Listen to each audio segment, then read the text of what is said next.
അപ്പോൾ നമ്മുടെ ഇന്നത്തെ പരിപാടി എന്താണെന്ന് വെച്ച് കഴിഞ്ഞാൽ ഈയിടെയായിട്ട് നമ്മുടെ ചാനലിൽ മുഴുവനായിട്ട് ഇട്ടുകൊണ്ടിരിക്കുന്നത് കിണർ വൃത്തിയാക്കുന്ന വീഡിയോകളാണ് കൂടുതലായിട്ടും ഇട്ടുകൊണ്ടിരിക്കുന്നത്. അപ്പോൾ ഇന്നത്തെ പരിപാടി എന്താണെന്ന് വെച്ച് കഴിഞ്ഞാൽ ഈ കാണുന്നൊരു കിണർ നമ്മൾ വൃത്തിയാക്കാൻ വേണ്ടി പോണ്. അതുപോലെ രണ്ട് പ്രത്യേകത ഇന്നത്തെ ഈ വീഡിയോയ്ക്കുണ്ട്. ഒന്നാമത്തെ പ്രത്യേകത എന്താണെന്ന് വെച്ച് കഴിഞ്ഞാൽ നമ്മൾ ഈ കിണർ വൃത്തിയാക്കാൻ വേണ്ടി പോകുന്നത് ഒറ്റയ്ക്കാണ്, മനസ്സിലായില്ല. അതായത് മറ്റാരും തന്നെ നമ്മളെ സഹായിക്കാൻ വേണ്ടിയിട്ട് ഇല്ല, ഒറ്റയ്ക്കാണ് ഈ ഒരു കിണർ വൃത്തിയാക്കാൻ വേണ്ടി പോകുന്നത്. അതായത് അകത്തിറങ്ങി പോയിട്ട് കിണറിനകത്തുള്ള ചെളി വാരുന്നതും വെള്ളം കോരി വെക്കുന്നതും ബക്കറ്റിലൊക്കെ അകത്ത് വെള്ളം കോരി വെക്കുന്നതും ഞാൻ തന്നെയായിരിക്കും. മുകളിൽ വന്നിട്ട് തന്നെ എടുത്ത് കോരി പുറത്തേക്ക് കളയുന്നതും ഞാൻ തന്നെയായിരിക്കും, മനസ്സിലായി. നമ്മൾ വീട്ടിൽ വേറെ ആരുമില്ല. ചിഞ്ചുവിന് പനിയാണ്, ചിഞ്ചു പനി അടിച്ച് വീട്ടിൽ ബെഡ് റെസ്റ്റ് എടുത്തുകൊണ്ടിരിക്കണം. അതുകൊണ്ട് ചിഞ്ചുവിനെ വിളിക്കാൻ പറ്റില്ല.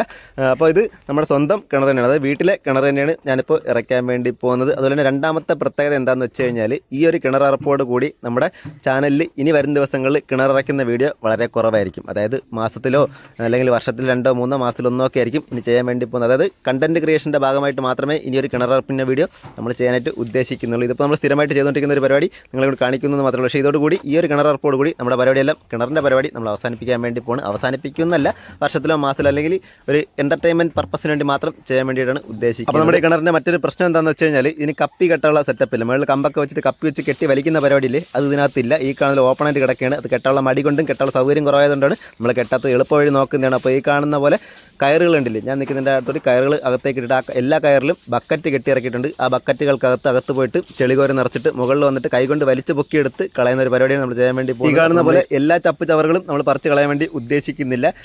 വളർന്നു വന്നിട്ട് ഇലകൾ കരിഞ്ഞുണങ്ങി വെള്ളത്തിനകത്തേക്ക് വീഴാൻ ചാൻസ് ഉള്ള ചെടികൾ മാത്രമാണ് നമ്മൾ ഒഴിവാക്കാൻ വേണ്ടി പോകുന്നത്. പായലും പൂപ്പലും നമ്മൾ കളയാൻ വേണ്ടി നിൽക്കുന്നില്ല, മനസ്സിലല്ലേ. അതൊക്കെ ഭയങ്കര മെനക്കെട്ട പരിപാടിയാണ്. അത്യാവശ്യം ചെറിയ പായലും പൂപ്പലൊക്കെ കിണറിനകത്ത് ആവശ്യം തന്നെയാണ്, വേറെ കുഴപ്പവും കാര്യങ്ങളൊന്നുമില്ല. അപ്പോൾ ഈ കാണുന്ന പോലെ വലിയ വലിയ ചെടികൾ മാത്രം പറിച്ച് നമ്മൾ താഴേക്ക് ഇറങ്ങാൻ വേണ്ടി പോകുന്നു. അപ്പോൾ ഈ ഒരു കിണർ നമ്മൾ ഈ ഒരു സീസണിൽ ഇറക്കേണ്ടെന്ന് വിചാരിച്ച് ഇരിക്കുകയായിരുന്നു. പക്ഷേ ഇതിൻ്റെ മുകളിൽ കെട്ടുന്ന വലയുടെ മുകളിൽ ഒരുപാട് ചവറുണ്ടായിരുന്നു. അത് പെട്ടെന്ന് പൊട്ടി അങ്ങ് അകത്തേക്കാണ്. കഴിഞ്ഞ ആഴ്ച അകത്തേക്ക് വീഴുകണ്ട്. അതിൻ്റെ ഭാഗമായിട്ട് വെള്ളത്തിൽ കിടന്ന് ചീഞ്ഞ് തുടങ്ങിയതിൻ്റെ ഭാഗമായിട്ടാണ് നമ്മൾ ഈ കാണുന്ന ഇന്ന് ഇറക്കാൻ വേണ്ടി പോകുന്നത്. ഇന്ന് ഇറക്കേണ്ട യാതൊരു കാര്യമില്ലായിരുന്നു, വേറെ ആരെങ്കിലും കൂടെ ഉള്ള സമയത്ത് ഇറച്ചാൽ മതിയായിരുന്നു. പക്ഷേ ഒരു ആകാംക്ഷയുടെ പുറത്തും ഒരു ഇതിൻ്റെ പുറത്ത് അതിൻ്റെ പുറത്തും നമ്മൾ എടുത്ത് ചാടി കിണറിറക്കാൻ വേണ്ടി വന്നതാണ്, മനസ്സിലായില്ല. അപ്പോൾ ഈ കാണുന്ന അകത്ത് പോയിട്ട് ഉള്ള ചപ്പും ചവറെല്ലാം മാറി അതിൻ്റെ അകത്ത് വെച്ചതിന് ബക്കറ്റുകൾക്കകത്ത് വെച്ചതിന് ശേഷം മുകളിൽ കയറി വന്നിട്ട് നമ്മൾ കോരി കളയാൻ വേണ്ടി പോണ്. അതുപോലെ ഞാൻ ഒറ്റയ്ക്കാണ് ക്യാമറയും കൂടി കൈകാര്യം ചെയ്തത്. അതിൻ്റെ ഒരു പ്രശ്നം കൂടി ഈ ഒരു വീഡിയോയ്ക്ക് ഉണ്ടായിരിക്കും. അതെല്ലാവരും ക്ഷമിക്കുമെന്ന് പ്രതീക്ഷിക്കുന്നു, മനസ്സിലായില്ല. അങ്ങനെ നമ്മൾ ഈ കാണുന്ന പോലെ മുകളിലേക്ക് കയറി വന്നിട്ടുണ്ട്. ഏകദേശം ഒരു 10-20 തവണ കയറിയാൽ മാത്രമേ എനിക്ക് തോന്നുന്നു ഈ ഒരു കാണുന്ന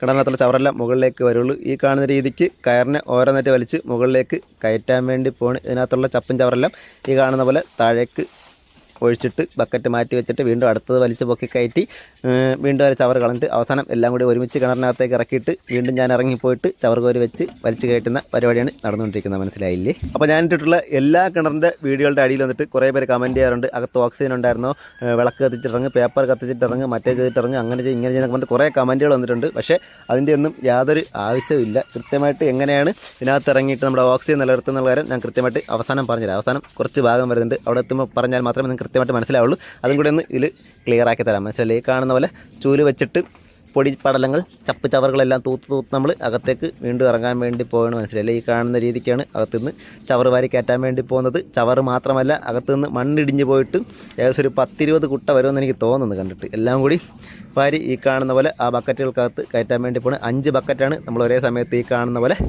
പണിക്ക് വേണ്ടി ഉപയോഗിച്ചത്. അതുപോലെ തന്നെ കഴിഞ്ഞ തവണ ഇതിനകത്ത് ഇറക്കാൻ വേണ്ടി ഇറങ്ങിയ സമയത്ത് ഇതിൻ്റെ വലിയൊരു ഭാഗം ഇടിഞ്ഞ് എൻ്റെ ദേഹത്തൂടെ ഒന്ന് വീണ്, മനസ്സിലായി. നല്ല വലിയൊരു ഭാഗം ഇടിഞ്ഞ് ദേഹത്തൂടെ വരികയുണ്ടായി. എന്നെക്കാളും 2 ഇരട്ടി പൊക്കത്തിന്, 2 അല്ല എന്നെക്കാളും എൻ്റെ 1 ഇരട്ടിയും കൂടി ഹൈറ്റിൽ മണ്ണിടിഞ്ഞിട്ട് വന്ന് വീഴുകയുണ്ടായി. അതിൽ തലനാരൊക്കെയാണ് രക്ഷപ്പെട്ടത്, മനസ്സിലായി. അതുകൊണ്ട് തന്നെ ചിഞ്ചുവിന് ഞാൻ ഇതിനകത്ത് ഇറങ്ങുന്നത് ഭയങ്കര പേടിയാണ്, ഇറങ്ങണ്ടെന്ന് പറഞ്ഞാണ്. പക്ഷേ ചിഞ്ചു അറിയാതെയാണ് ഞാൻ ഈ കാണുന്ന കിണറിനകത്ത് ഒന്ന് ചാടി, മനസ്സിലായില്ലേ. വീട് തൊട്ടടുത്താണെങ്കിലും ചിഞ്ചു അറിഞ്ഞിട്ടില്ല ഞാൻ കിണറ്റിനകത്ത് നിൽക്കുകയാണെന്ന്. ചിഞ്ചു വിചാരിക്കും ഞാൻ ടർസിൻ്റെ മണ്ടയിൽ പട്ടികളോട് പൂപ്പിയോടും ജാക്കിയോടും കളിച്ചുകൊണ്ടിരിക്കുന്നതാണ് ചിഞ്ചു വിചാരിച്ചത്. പക്ഷേ നമ്മൾ ഈ കാണുന്ന കിണറിനകത്ത് വന്നിട്ട് കിണർ ഇറക്കാൻ വേണ്ടി പോകണം, മനസ്സിലായില്ല. ഇല്ലാന്നുണ്ടെങ്കിൽ ചിഞ്ചു അറിഞ്ഞ് കഴിഞ്ഞാൽ സമ്മതിക്കില്ല. അതുകൊണ്ടാണ് നമ്മൾ ഈ കാണുന്ന പറയാതെ വന്നിട്ട് കിണർ ഇറക്കാൻ വേണ്ടി. അപ്പോൾ ഏകദേശം ഒരു 3-4 തവണ കയറി ഇറങ്ങിയപ്പോൾ കിണറിനകത്തുള്ള വെള്ളം കാര്യങ്ങളെല്ലാം ചപ്പ് ചവറും വെള്ളം എല്ലാം വറ്റിയിട്ടുണ്ട്. അപ്പോൾ ഇനി ബാക്കിയുള്ളത് കുറേ മണ്ണ് മാത്രമാണ്. ഈ കാണുന്ന മോട്ടോർ വെള്ളത്തിൻ്റെ മണ്ണിൻ്റെ അടിയിലായിരുന്നു, മണ്ണിടിഞ്ഞിട്ട് മണ്ണിൻ്റെ അടിയിലാണ് മോട്ടോർ ഇരുന്നത്. എൻ്റെ വാൽവ് മാത്രമാണ് കുറച്ച് മുകളിലിരുന്നത്. അത് വെച്ചിട്ടാണ് ഇത്രയും കാലം ഉപയോഗിച്ചുകൊണ്ടിരുന്നത്. അപ്പോൾ ഈ കാണുന്ന പോലെ കുറേയൊക്കെ നമ്മൾ വീണ്ടും കോരി കയറ്റിയിട്ടുണ്ട്. എല്ലാം നമുക്ക് കാണിക്കാനായിട്ട് പറ്റില്ല. അപ്പോൾ ഈ കാണുന്ന ചെളിയും മണ്ണും വെള്ളത്തോടെ മിക്സ് ചെയ്തിട്ടാണ് ചവിട്ടിക്കൂട്ടി അതിനകത്ത് കയറ്റി വിടാൻ വേണ്ടി പോകുന്നത്. ഞാൻ നേരത്തെ പറഞ്ഞ ഇടിഞ്ഞു പോയ ഒരു ഭാഗമല്ലേ, അതാണ് ഈ കാണുന്നത്. എൻ്റെ പുറകിലാണ് ആ ഭാഗം.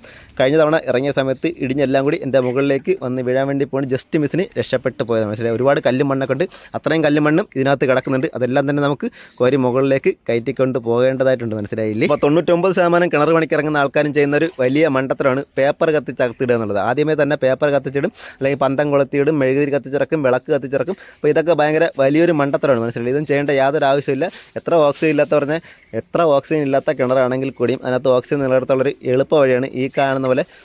നമ്മുടെ അകത്ത് നിൽക്കുന്ന സമയത്താണ് നമുക്ക് പെട്ടെന്നൊരു ദേഹാസ്വസ്ഥ അനുഭവപ്പെടുന്ന സമയത്താണെങ്കിൽ നമ്മൾ മറ്റൊരാളുടെ സഹായം ഇല്ലാതെ രക്ഷപ്പെടുന്നത് എങ്ങനെയാണെന്ന് വെച്ച് കഴിഞ്ഞാൽ ഈ കാണുന്ന ചൂലില്ലേ, കയ്യിലുള്ള ചൂലോ എന്തെങ്കിലും സാധനം വെച്ചിങ്ങനെ കറക്കി കൊടുക്കുക. അതായത് അകത്തുള്ള അനാവശ്യമായിട്ട് നിൽക്കുന്ന കാർബൺ ഡൈ ഓക്സൈഡ് പോലത്തെ സംഭവങ്ങളൊക്കെ പുറത്തേക്ക് പോകാൻ വേണ്ടി ഈ കാണുന്ന നല്ലപോലെ വീശി കൊടുക്കുക. വീശുന്ന സമയത്ത് ആവശ്യമില്ലാത്ത അവിടുത്തെ ഒരു എയർ പുറത്തേക്ക് പോവുകയും പുതിയത് അകത്തേക്ക് വരികയും ചെയ്യും. ആ സമയത്ത് നമുക്കവിടെ കൃത്യമായിട്ട് ശ്വസിക്കാനൊക്കെ കഴിയും, മനസ്സിലായി? അത് ഈ കാണുന്ന നല്ല രീതിക്ക് വീശി കൊടുക്കുക.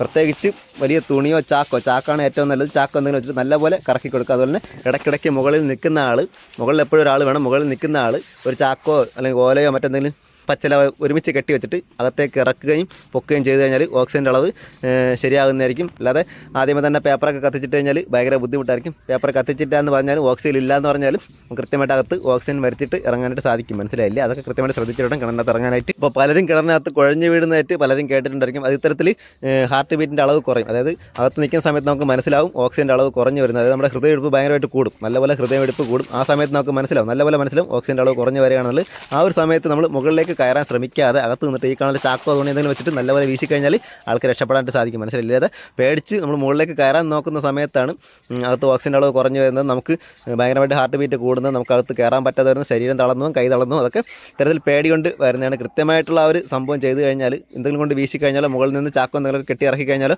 പെട്ടെന്ന് ആൾക്ക് രക്ഷപ്പെടാൻ സാധിക്കും. അധികമായിട്ട് പേടിക്കുന്നതാണ് ഒന്നാമത്തെ കാരണം, മനസ്സിലായില്ല? അപ്പോൾ ഈ കാണുന്ന കൃത്യമായിട്ട് എല്ലാവരും മനസ്സിലാക്കിയിട്ടാണ് കിണറിനകത്ത് ഇറങ്ങാൻ. കിണർ പണിക്കാർ എല്ലാം മനസ്സിലാക്കിയിട്ടാണ് കിണറിനകത്ത് ഇറങ്ങാനായിട്ട്. ചുമ്മാ ചപ്പച്ചവർന്ന് കത്തിച്ചകത്തിട്ടിട്ട് ഇറങ്ങി കിടക്കരുത്. അപ്പോൾ നമ്മൾ ഈ കാണുന്ന കിണർ ഏറെക്കുറെ വൃത്തിയാക്കി കൊണ്ടിരിക്കുകയാണ്, മനസ്സിലായില്ല? ഇപ്പോൾ തന്നെ ഏകദേശം ഒരു 10 പ്രാവശ്യത്തിൽ കൂടുതൽ നമ്മൾ കയറി ഇറങ്ങിയിട്ടുണ്ട്. ഏകദേശം 10-20 കുട്ടികളും നേരത്തെ പറഞ്ഞ പോലെ മണ്ണും ചെളിയെല്ലാം അകത്തുണ്ട്. അങ്ങനെ നമ്മൾ ഈ കാണുന്ന പോലെ നമ്മുടെ പരിപാടി ഏകദേശം പൂർത്തിയാവാറായിട്ടുണ്ട്. ഏകദേശം 10-15 തവണയിൽ കൂടുതൽ നമ്മൾ കയറി ഇറങ്ങിയിട്ടാണ് ഇതിനകത്തുള്ള ചെളിയും ചപ്പും ചവറെല്ലാം മുകളിലേക്ക് വാരി കയറ്റിയിട്ടുള്ളത്.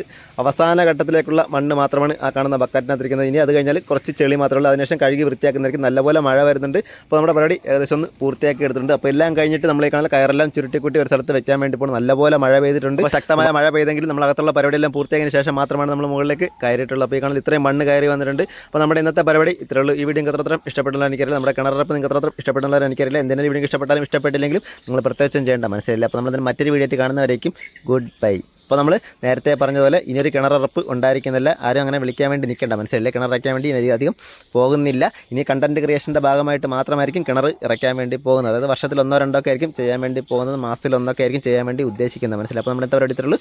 ടാറ്റാ, പിന്നെ കാണാം. വേറെ വീഡിയോ പിന്നെ കാണാം, മനസ്സിലായില്ലേ? ടാറ്റാ.